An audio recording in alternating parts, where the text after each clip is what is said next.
Tim sepak bola nasional Maroko membuat sejarah yang mengguncang dunia.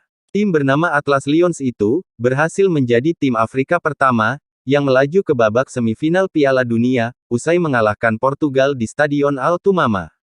Satu-satunya gol yang dicetak Youssef En-Nesyri di menit ke-42 menentukan permainan. Maroko memulai perjalanan mereka di babak penyisihan grup yang sulit bersama Kroasia, Belgia, dan Kanada. Namun, tim asuhan Walid Regragui justru keluar sebagai juara grup F di babak 16 besar dengan 2 kali menang dan sekali imbang. Mereka juga mengalahkan Spanyol melalui adu penalti setelah 120 menit tanpa gol. Kiper Maroko Yassine Bounou menjadi pemain kunci, hanya kebobolan 1 gol sejauh ini. Pengamat sepak bola Indonesia Muhammad Kusnaini mengakui Maroko adalah kuda hitam untuk Piala Dunia 2022 di Qatar. Menurutnya, Maroko sudah berjuang sejak babak penyisihan grup saat menghadapi tim seperti Kroasia dan Belgia. Ia merasa kunci sukses Singa Atlas adalah materi pemain yang kebanyakan bermain di Eropa dan klub elit lainnya. Jadi faktanya tidak bisa dihindari, meski rating FIFA mereka cukup rendah dan tidak dikenal sebagai negara, tapi mereka memiliki materi bermain yang bagus, tidak kalah dengan pemain dari tim lain, kata Kusnaini. Pria yang akrab disapa Bungkus itu menegaskan, tingkat persaingan sangat menentukan kualitas pemain. Menurutnya, tidak ada kekurangan pemain bagus di Maroko, bahkan di bangku cadangan. Contohnya ketika bek Nayef Aguerd cedera, mereka masih memiliki pengganti yang setara, yakni Jawad El Yamik yang bermain untuk Real Valladolid. Persaingan sangat menentukan, sehingga ketika tingkat persaingan tinggi, maka pemain di timnas juga tinggi.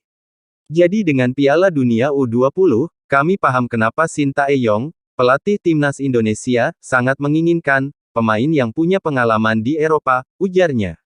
Berbicara mengenai pembelajaran dari kesuksesan Maroko, Bungkus mengatakan, para pemain timnas Indonesia harus memperluas pengalaman bermain di level yang tinggi. Selain itu, timnas Indonesia juga perlu lebih banyak melakukan tes dengan tim-tim papan atas, seperti melawan Curaçao pada September lalu. Mungkin lawan tim-tim Eropa masih terlalu tangguh, jangan terlalu tinggi dulu. Jadi pelan-pelan pilih lawan yang di atas tapi jangan terlalu jauh, ujarnya. Di Piala AFF kita harus punya kans menang, minimal pastikan kita lolos ke semifinal dulu, ucapnya. Selain itu, Kus meyakini bahwa kemenangan Maroko juga merupakan salah satu simbol Islam. Menurut Kus, apa yang dilakukan timnas Maroko di luar lapangan menunjukkan betapa benarnya nilai-nilai Islam, terutama untuk berbakti kepada orang tua.